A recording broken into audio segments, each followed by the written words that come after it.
Hi, Charlie, and it's really nice to meet you, and thank you for being part of this project. Yeah, nice to meet you. How are you, first of all? Well, yeah, a little bit ill, but okay overall. It's been quite busy at the moment with the work stuff, but a lot of things are going in a good direction. So overall, I'm quite happy. Okay. I'm really happy you joined Made in Palestine. That is a project born from Agrimonio magazine and from the desire to give visibility to brands connected to Palestine and to celebrate art, creativity, and resilience that continue to rise even in such of a difficult moment for Palestine people. And if you are ready, I give you the first question. Yeah, sure. Okay. Talking about SkatePal has been active for over a decade now. And when you first started in 2013, did you imagine that skateboarding could become such a strong cultural movement in Palestine? Well, I guess no. Right at the beginning, I didn't have many sort of expectations as to what would happen. It was more just a passion project to like see if there'd be interest.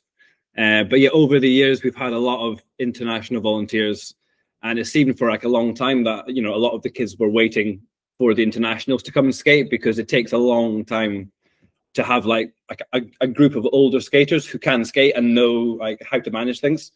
So it did seem like it would take a long time to reach a kind of a stage where it would become something which local skaters did on the road, and like there was a skate culture. So I'm very pleased that it is taking off in that way. But in the beginning, I guess I didn't really expect anything, because I didn't have sort of a particular objective in mind, just to see what happened.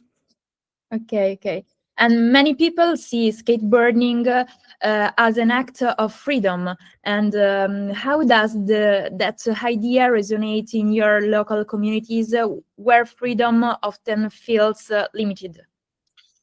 Yeah, I think it means probably a lot more. I mean, even say for us in Italy or the UK, when I say go to skate, you like leave the issues behind and you go and focus on something, and you're 100% involved in that. So even like, you know, in my life, it was a good sort of escape and a way of feeling free.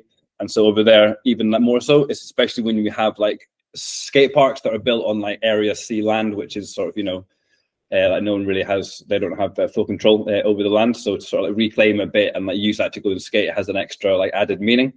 But yeah, I think it's a really good it's a good way to sort of expend energy and sort of like de-stress and sort of get out of your head for a little bit.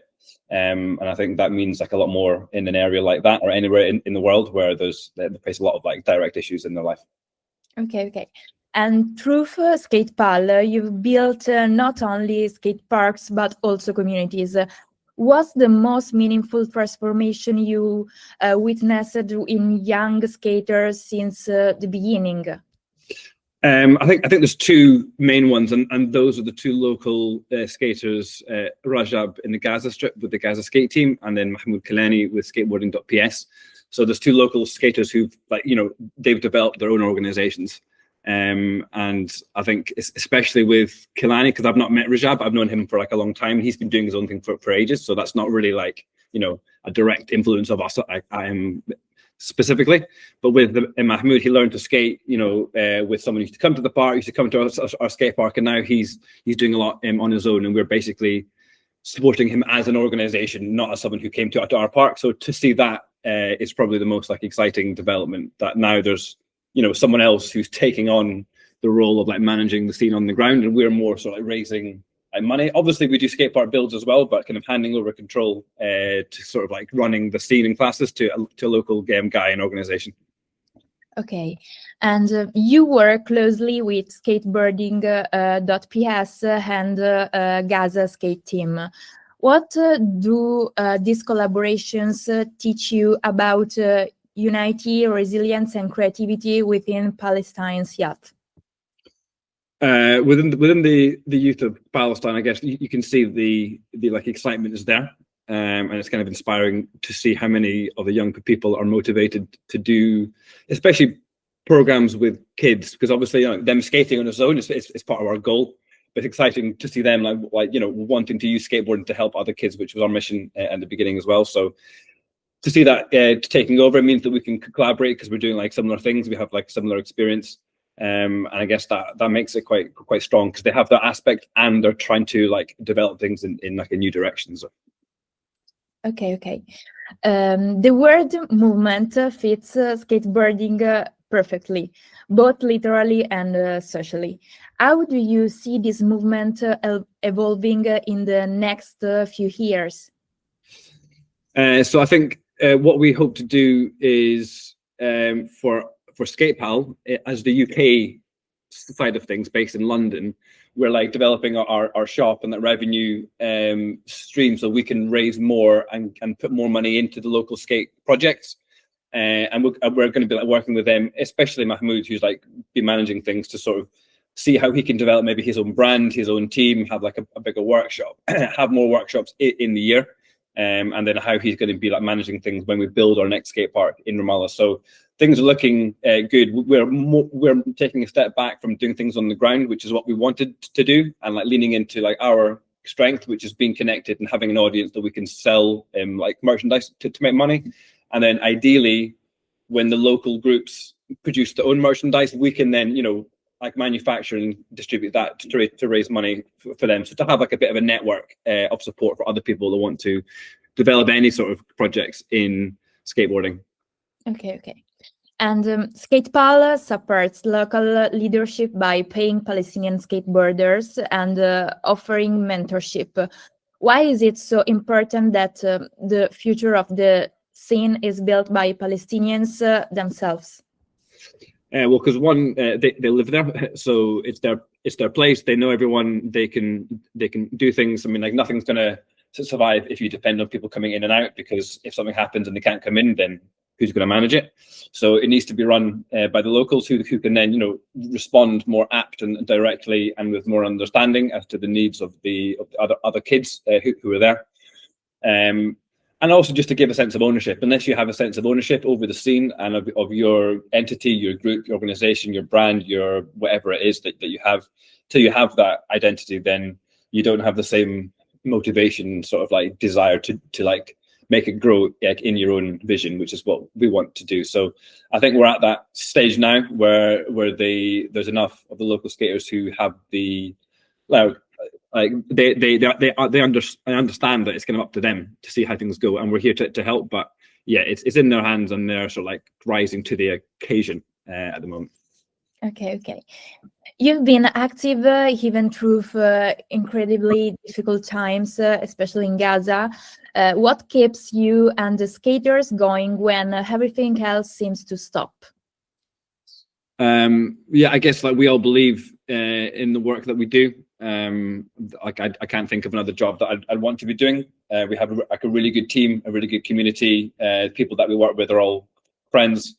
We see the benefits of skateboarding, and we see that especially over there, there's lots of organizations that are helping with food, like medicine, like security, whatever it is. I mean, there's obviously extremely important things which are higher up the list than skateboarding, but you don't want to forget that people need to have fun, otherwise that life is not worth living. So yeah, for that reason, it's like we believe that it is a really good thing to do. We've seen an explosion of skate NGOs around the world who are doing social skate projects because they all believe in the same thing. So that's the reason. I think if I didn't have such a close-knit team, there was a few times I almost quit because it was like so difficult when I was on my own. But now we have like a pretty strong team, and we always are checking in and like trying to keep the motivation alive. And also like we meet them and us meet somewhere in the world like twice a year to sort of talk things through face to face and to hang out. So really trying to keep the relationship strong in the team, and like that gives you the desire and the will to carry on even through very hard times. Okay. I have the last question for you, Charlie. If you had to describe the Palestinian skate scene in one image, one that sums up its spirit and strength, what would it look like? Oh, difficult question. So image. I mean, I think we like seeing some of the videos of like Rajab doing classes with the kids in like a bombed out area in Gaza Strip shows just like how the dedication that he has and they have to doing something fun like skateboarding when everything else seems like it's been destroyed.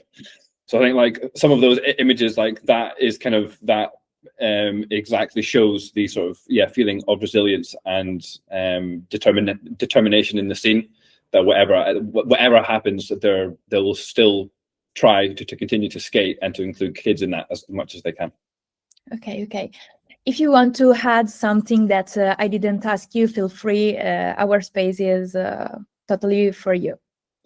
Thanks, but I guess like just to sort of address some of the questions that we usually or that we have been getting, like we do stockpile lots of skate equipment in the West Bank office.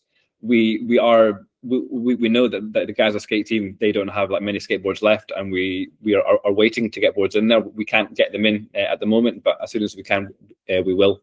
But if anyone wants to like donate any skate equipment, you can get in touch with us, and you can send it over to our office in the West Bank, where we'll store it there. But yeah, other than that, I think that's good. I don't think I have anything else to add.